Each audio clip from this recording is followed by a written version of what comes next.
With Anjali Kamat, our guest for the rest of the hour, Arundhati Roy, the award-winning Indian writer, renowned global justice activist, her latest book, Field Notes on Democracy, Listening to Grasshoppers. You recognize that music, Anjali? Yes, Hum Dekhenge by Iqbal Bano. Arundhati Roy, your latest article in Outlook, Walking with the Comrades, you end the piece by talking about this song that so many people rose up in Pakistan listening to this song, and you place it in a completely different context. Start by talking about what's happening in the forests of India. What is this war that India is waging against some of the poorest people, people known as tribals, indigenous people, Adivasis? Who are the Maoists? What's happening there? And how did you get there? Well, it's been going on for a while, but basically, there is a connection. If you look at Afghanistan, Waziristan, the northeast states of India, and this whole mineral belt that goes from West Bengal through Jharkhand, through Orissa to Chhattisgarh, what's called the Red Corridor in India. It's interesting that the entire thing is a tribal uprising. In Afghanistan, obviously, it's taken the form of radical Islamist uprising, and here it's a radical left uprising. But the attack is the same. It's a corporate attack, on these people. The resistance has taken different forms, but in India, this thing known as the Red Corridor.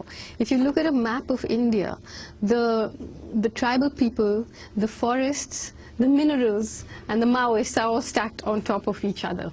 So, and in the last 5 years, the governments of these various states have signed MOUs with mining corporations worth billions of dollars. Memoranda of understanding. Memorandums of understanding. So as we say, it's equally an MOUist corridor as it is a Maoist corridor, and it was interesting that a lot of these MOUs were signed in 2005, and at that time, it was just after this Congress government had come to power, and the Prime Minister Manmohan Singh announced that the Maoists are India's gravest internal security threat.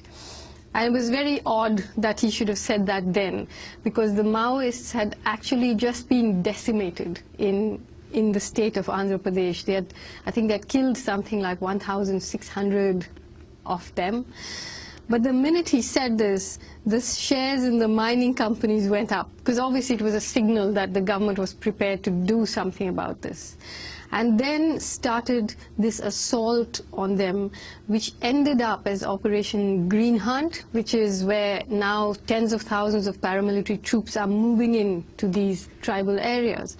But before Operation Green Hunt, they tried another thing, which was that they armed a sort of tribal militia and backed by police in a state like Chhattisgarh, where I was traveling recently. They just went into the forest. This militia burned village after village after village, like something like 640 villages were more or less emptied. And it was the plan was what's known as strategic hamleting, which the Americans tried in Vietnam, which was first devised by the British in Malaya, where you try and force people to move into police wayside camps so that you can control them, and the villages are emptied so that the forests are open for the corporates to go. And what happened actually was that in this area in Chhattisgarh, out of say 350,000 people, about 50,000 people moved into the camps. Some were forced, some went voluntarily, and the rest just went off the government radar. Many of them went to other states to work as migrant labor, but many of them just continued to hide in the forests, unable to come back to their homes, but not wanting to leave. But the fact is that in this entire area, the Maoists have been there for 30 years, working with people and so on. So it's not a resistance that has risen up against mining. It preceded that a long time, by a long time. So it's very entrenched.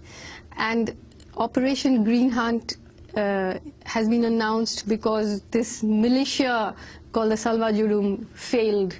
So now they are upping the ante because these MOUs are waiting, and the mining corporations are not used to being made to wait. So there's a lot of money waiting.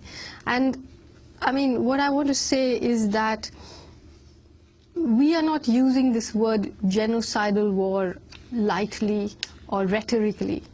But I travel in that area, and what you see is the poorest people of this country who have been outside the purview of the state. There's no hospital, there's no clinic, there's no education, there's nothing, and now there's a kind of siege where people can't go out of their villages to the market to buy anything because the markets are full of informers who are pointing out, this person is with the resistance and so on.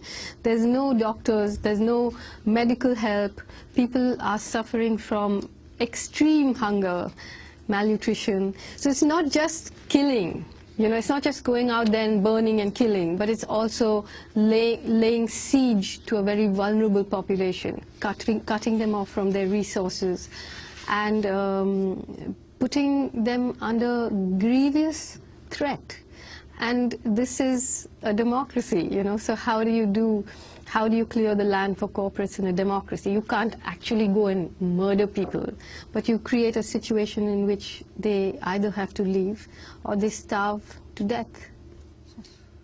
In your piece, you describe the people you traveled with, the armed guerrillas, as Gandhians with guns.